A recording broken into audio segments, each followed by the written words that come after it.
And Bloomberg reports Amazon wants to shed Whole Foods' pricey image. The online giant is reportedly expected to cut jobs and change inventory to lower prices. An Amazon spokesman denied any job cuts were planned.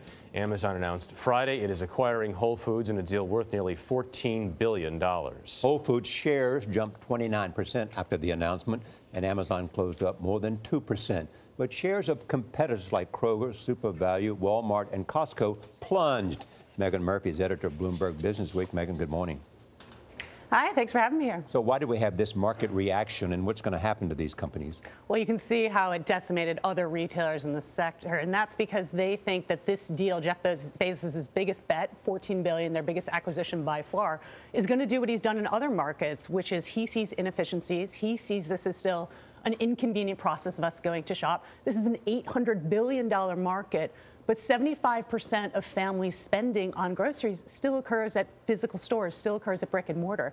If he can take that and move some of it online using Whole Foods, really exposing people across the chain to Amazon's other products, Amazon is going to get more into your life than they already are. And we know groceries is the single biggest revenue contributor to Walmart, for example. Well, exactly, and that's one person they've really been battling it. Walmart has been looking on the flip side. They're very big in brick and mortar, but they've been working really hard on their online presence to how to compete with Amazon, bringing in someone from Jet to redesign it from tip to tail about how they do those services for people. But Amazon is a beast in terms of spotting markets where they think they can reduce inefficiencies, where they think they can make it easier for us to shop.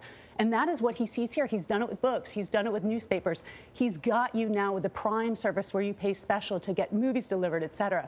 So he sees this as a market. This is his biggest bet. This is something that people have said could be his worst bet, his Waterloo, some have described it at, or his biggest transformative. I'd bet on Jeff Bezos. Yeah, he got a name. He got a lot of real estate.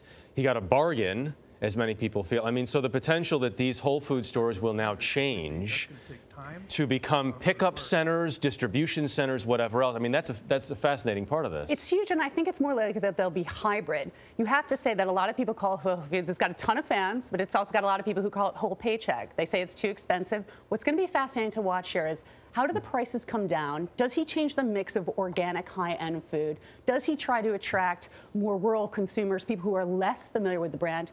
Almost 60% of Whole Foods are within 10 miles of a Kroger. Can he sort of get more people into the brand? Is he buying it more, as you're saying, for this sort of high end? Or is he buying to really democratize Whole Foods? And to use as a distribution point. Exactly. When you talk about inefficiencies, the story of retail and the labor market is a dismal one right now in America. Absolutely. What are the implications for the people who work at Whole Foods? Again, if he takes some of those stores and moves them into distribution centers, we're going to see some type of job losses there. They've said they're not going to cut jobs. They've kept the existing CEO in. But look, we're moving towards robots, and we're moving towards robots in stores as well. They already have bookstores. They already have parts that are totally automated from the beginning to the end of the process.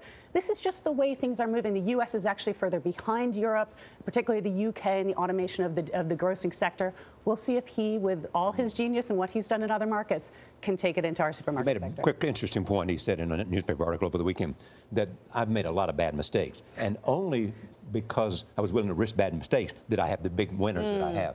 You can't win some without losing. Well, he's certainly swinging for the fences here. What? Megan Murphy, big relaunch of Bloomberg Business Week. Congrats on that. Thank you so much. Thanks for joining us. Thanks.